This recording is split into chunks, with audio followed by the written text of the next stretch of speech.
wabarakatuh. Perkenalkan, saya Oma Maryama, CGP Angkatan 7 dari Kabupaten Indramayu, UPTD SDN Malukolot. Pada kesempatan kali ini saya akan mewawancarai Bapak Kepala Sekolah UPTD SDN Malukolot, Bapak Udan Hidayat, yang berkaitan dengan pengambilan dan pengujian keputusan di sekolah. Apa kabar Pak hari ini Pak? Ya. Nah Bapak, pada kesempatan kali ini saya akan mewawancarai yang berkaitan dengan pengambilan dan pengajuan keputusan sekolah ya Pak. Saya akan mengajukan beberapa pertanyaan kepada Bapak.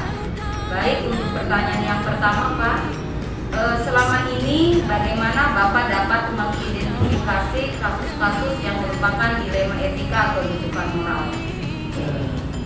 Kalau menurut saya moral dan hukum, apabila kasusnya hukum maka tidak ada benar atau salah. Jika kasus tersebut benar melawan benar, maka itu tidak Ya, berarti ada ini ya Pak, perbedaan antara dilema etika dan rujukan moral. Jadi kalau dilema etika itu kasusnya benar melawan benar ya Pak. Kalau rujukan moral kasus benar melawan salah.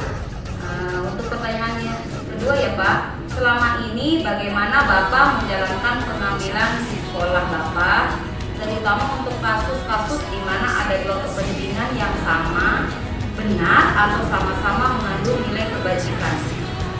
Ya, tentunya saya akan meneliti dan menimbang secara matang mana yang paling benar dan apakah keputusan tersebut menunjukkan benar atau tidak. Ada yang menunjukkan atau tidak. Ya, semuanya akan Berarti Bapak akan mengambil keputusan yang ini ya Pak, yang berdasarkan kepentingan bersama. ya. Untuk pertanyaan ketiga Pak, langkah atau prosedur seperti apa yang biasa Bapak lakukan selama ini? Iya, ya, tentunya langkah-langkah yang diambil itu adalah satu, menentukan penyebab permasalahan. Yang kedua, menentukan siapa saja yang terlibat dalam tersebut. Yang ketiga, bertanya dan berdiskusi dengan warga sekolah. Empat, membuat solusi keputusan. Tapi sebelumnya saya menimbang dari kasus tersebut. Apa ya? Lanjut pertanyaan yang keempat Pak, hal apa saja yang selama ini Bapak anggap efektif ya dalam pengambilan keputusan pada kasus dilema etika?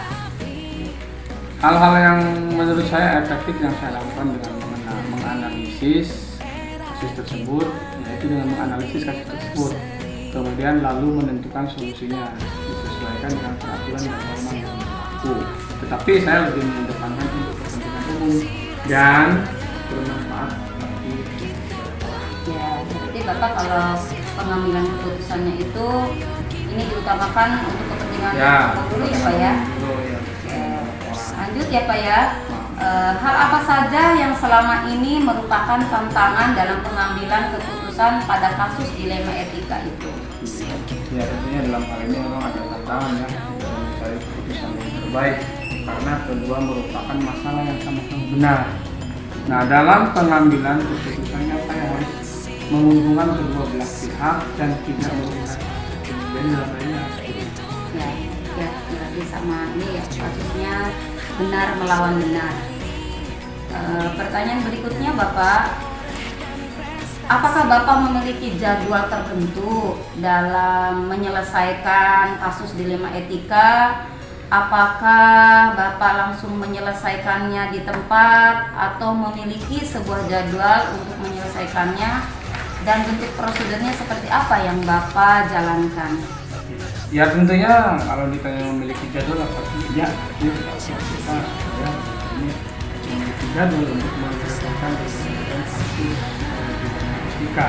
Untuk membutuhkan masalah yang ringan, biasanya saya lakukan secara langsung. Cuma saya, jika masalah itu berat, saya akan melakukan sesuai langkah-langkah yang saya ambil yang sudah saya jelaskan. Akan mengambil melakukan macam keputusan dari awal. Bapak memiliki jadwal ya Pak ya. Pertanyaan yang ketujuh Pak, adakah seseorang atau faktor-faktor apa yang selama itu untuk membantu Bapak dalam mengambil keputusan dalam kasus-kasus dilema etika Pak? Iya, ya tentunya ada. Saya dalam mengambil keputusan saya mengajak dan berdiskusi dengan orang sekolah, wali murid, dan orang-orang yang memiliki kedekatan personal dengan orang-orang yang membutuhkan. Jadi saya banyak membantu mencari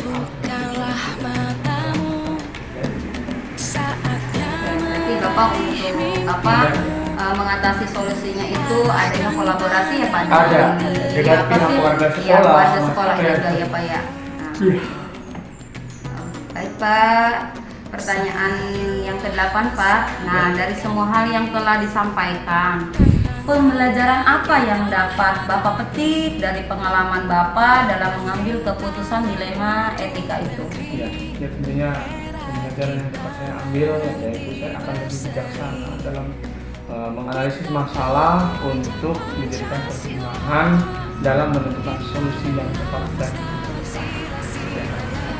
Ya, baik sekali Bapak dalam menentukan keputusannya, Bapak akan bijak ya Pak ya dalam Ya, pengambilan keputusan dan juga akan menentukan solusi yang terbaik. Baik Bapak, saya ucapkan terima kasih banyak Pak Ya, atas sama. luang waktunya sudah mewawancarai saya dari pertanyaan-pertanyaan yang diajukan kepada Bapak. Terima kasih banyak Pak. Oke, enggak sama-sama. Terima kasih. Assalamualaikum warahmatullahi wabarakatuh. Waalaikumsalam warahmatullahi wabarakatuh. Perkenalkan, saya Oma Maryama, CGP Angkatan 7, Kabupaten Indramayu dari UPTD SDN Negeri Hautkolo. Pada kesempatan kali ini saya akan mewawancarai Ibu Kepala Sekolah, Ibu Juna SPD SD, yang berkaitan tentang pengambilan dan pengajuan keputusan di sekolah. Apa kabar hari ini Bu? Baik. Ya, izinkan saya untuk mewawancari Ibu ya Bu. Ini saya akan mengajukan beberapa pertanyaan ya Bu ya tentang pengambilan dan pengajuan keputusan di sekolah. Untuk pertanyaan yang pertama, Ibu, selama ini bagaimana Ibu dapat mengidentifikasi kasus-kasus yang merupakan dilema etika atau bujukan moral? Baiklah, akan saya jawab. Menurut saya, bahwa kasus dilema etika itu adalah situasi yang terjadi ketika kita harus memilih dan memutuskan dua pilihan yang kedua pilihan itu benar secara moral, tetapi bertentangan. Sedangkan bujukan moral yaitu situasi yang terjadi ketika harus mengambil keputusan antara benar dan salah. Iya. Tuh. Iya ya Bu ya. Berarti kalau dilema etika itu kasus tentang benar melawan benar ya Bu ya. Iya. Baik. Tetapi kita harus bisa memilah, walaupun sama-sama benar, tapi pilihan mana yang paling terbenar sesuai dengan kebutuhan yang dihadapi di sekolah. Baik ya Bu ya. Sekarang pertanyaan yang kedua, selama ini bagaimana Ibu menjalankan pengambilan di sekolah, terutama untuk kasus di mana ada dua kepentingan yang sama benar atau sama-sama mengandung nilai kebajikan? Ya. Sebelumnya menjalankan kasus dilema etika, terlebih dahulu saya lakukan dengan mengumpulkan fakta-fakta yang terjadi atau yang kita temukan, siapa yang terlibat, kemudian kita analisis benar salahnya, baru kita buat alternatif pilihan atau solusi, membuat keputusan, dan sebelumnya kita harus merefleksi setiap keputusan yang kita Ya seperti itu ya Bu ya.